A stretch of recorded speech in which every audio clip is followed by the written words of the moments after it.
Good evening. I'm Steve Corwin, President and CEO of New York Presbyterian Healthcare System. First, let me congratulate all the PEN America awardees, honorees this evening.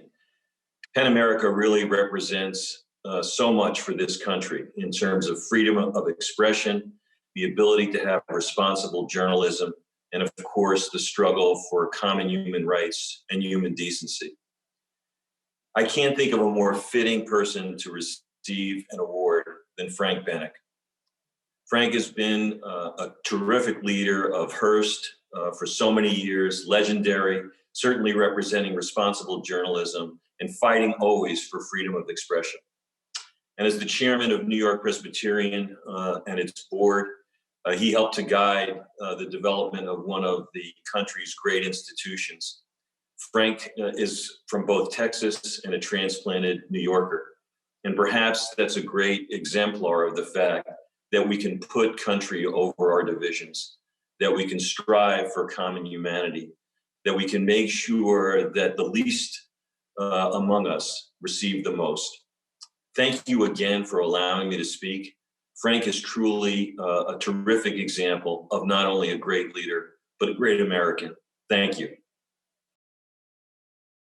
Good evening. I'm Steve Swartz, Chief Executive of the Hearst Corporation. Our 133-year-old company has been unusually blessed with two larger-than-life leaders, our remarkable founder, William Randolph Hearst, and Frank Bennack, who remade Hearst for the modern era. In his almost 30 years heading our company, revenues grew 14-fold, and earnings grew more than 30 times. But that doesn't come close to taking the measure of this man.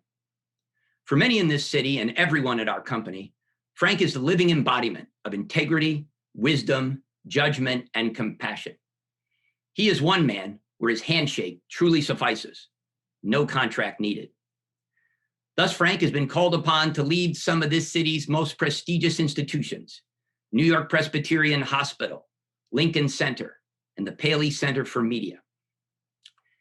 Frank's abilities as an orator have been recognized since his boyhood, where a young Frank was San Antonio's answer to Dick Clark. Last year, that mastery of the spoken word transferred seamlessly to the printed page with Frank's magnificent and so appropriately titled book, Leave Something on the Table. Throughout his career, Frank has been a staunch defender of the First Amendment and a fierce advocate of the journalism practiced at our more than 20 newspapers, more than 30 television stations, and more than 300 magazines around the world. His is truly a life of doing well by doing good. All of us at Hearst thank and commend PEN for recognizing Frank Bennack's lifetime of achievement in media, journalism, and philanthropy. Thank you. I am proud to introduce Frank Bennack as PEN America's corporate honoree for 2020. Frank has been CEO of Hearst not once, but twice, and now serves as executive vice chairman. Hearst is a company built on journalism, and Frank's contributions and outstanding leadership have established it as an organization that believes in doing well by doing good. His personal touch has driven his business success. He's always understood the importance of relationships, and he positions people to succeed. And he serves. Frank's approach to journalism is that every story is covered, every story is told, and every story should help someone. That's also PEN's belief, and Frank is its embodiment. He's held to this premise in print, in broadcast, and digital, all the ways media connects us.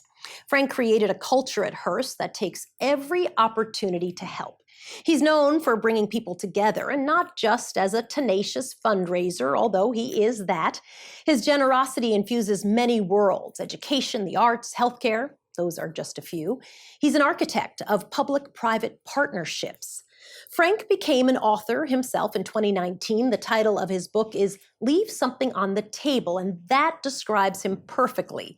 His message: to succeed, be gracious, make sure everyone wins, lead with an open heart.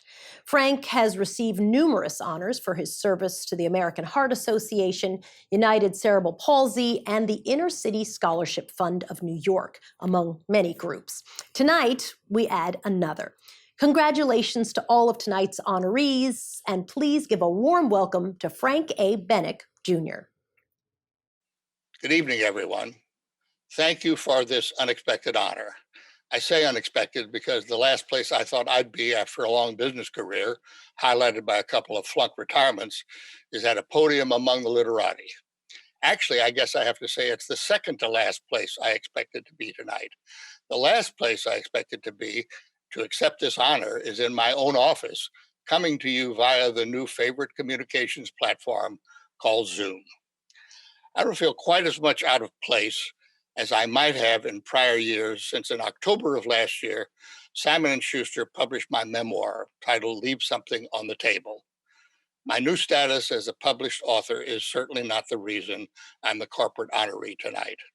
I am, however, hopeful that putting down on paper my more than half a century as a corporate executive and defining the ethic-based leadership I believe essential in business has some value for today's and tomorrow's corporate successors. The essential message of leave something on the table is that the other guy doesn't have to lose for us to win. I'm here tonight with you instead because of the long-term support of PEN America by Hearst, the company I represent, and my personal support of what PEN America stands for, the expression of ideas, the power of books, and the written word to shape democratic and humane values. There are those among us who accept that what we have entered is the so-called post-truth era, where acceptance of the absence of truth is okay as long as personal objectives are achieved. I reject that contention out of hand. Truth matters. Words matter. I'm here in support of PEN America because I am keenly aware that PEN not only espouses those principles, but promotes them among and in support of the nation's leading authors, journalists, editors, and their allies. All of you who are with the sound of our voices tonight and who are here for the same reasons I've articulated are, I hope, proud of that association, but also committed to preserving what PEN stands for. Thank you very much. Frank, thank you once again for being such a steadfast supporter of PEN America.